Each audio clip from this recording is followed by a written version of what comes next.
vse zgodbe so bile pretresljive.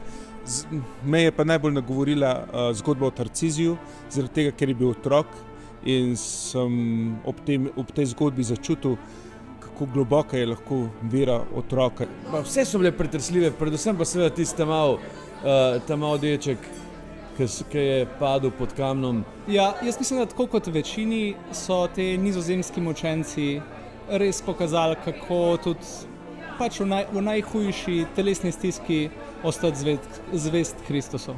Kako ljudje v veri, kaj vse zmoremo, kako ni meje, greš do konca. Ja, mogoče zadnji cene, da so res, da katolike izgubljajo na sodišče, da ne opovejo svoje religije in da res na koncu plačajo to za svoj smrt. To je, se mi zdi največ.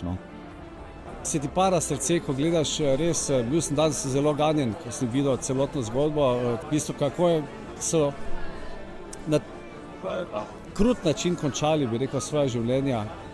Čeprav so vedeli, v kaj se podajajo, so vztrajali v svoji veri.